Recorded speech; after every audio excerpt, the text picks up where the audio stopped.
শীতের মরশুমে প্রচুর গ্রিন ভেজিটেবলস বা কালারফুল ভেজিটেবলস পাওয়া যাচ্ছে, সেগুলো দিয়ে আমি আপনাদেরকে স্যালাড বানিয়ে দেখাবো।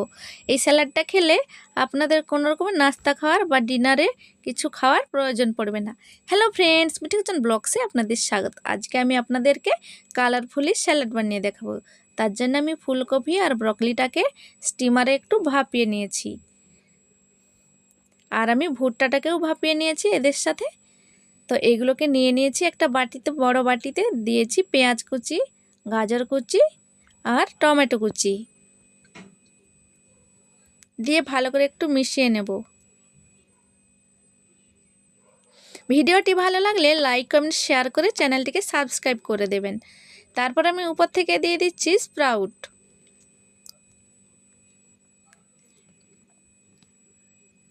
ভালো করে মিশিয়ে নিচ্ছি। উপর থেকে আধখানা লেবু দিয়ে দিচ্ছি। শীতের মরশুমে প্রচুর লেবু পাওয়া যাচ্ছে, আপনারা লেবু রসটাই ব্যবহার করবেন।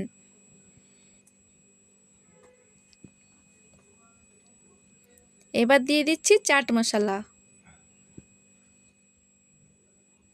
ভালো করে আমি মিশিয়ে নিচ্ছি।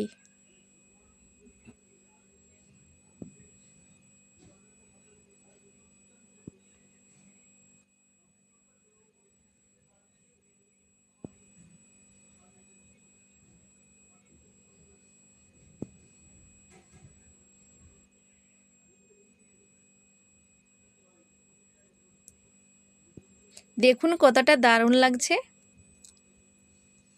এইভাবে একবার স্যালাড বানিয়ে দেখবেন। তারপর আমি দিয়ে দিচ্ছি জিরে গুঁড়ো। জিরেটা আমি ভেজে রেখেছিলাম, জিরে গুঁড়োটা দিয়ে দিচ্ছি। ওপর থেকে দিয়ে দিচ্ছি স্বাদ মতো নুন,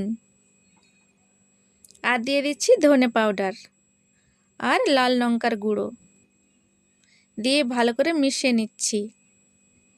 জিরে আর ধনেটাকে শুকনো খোলায় একটু ভেজে গুঁড়ো করে দিয়ে দিয়েছি।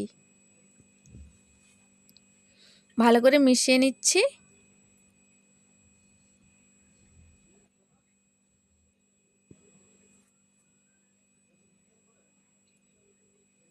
দিয়ে দিচ্ছি সবুজ মটর, শসা কুচি দিয়ে দিচ্ছি।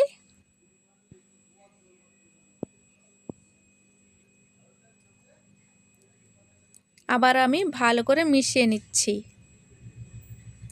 এইবার আমি ছোট ছোট আকারে পনিরটা কেটে নিয়ে দিয়ে দিচ্ছি।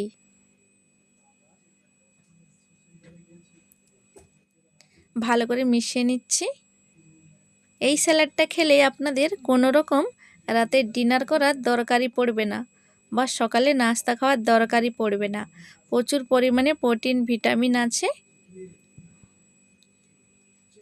দেখুন দেখতে কতটা লোভনীয় লাগছে।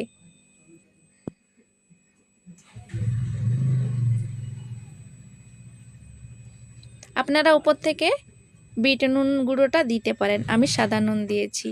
তো ভিডিওটি আশা করি ভালো লাগছে। ভালো থাকবেন, সুস্থ থাকবেন।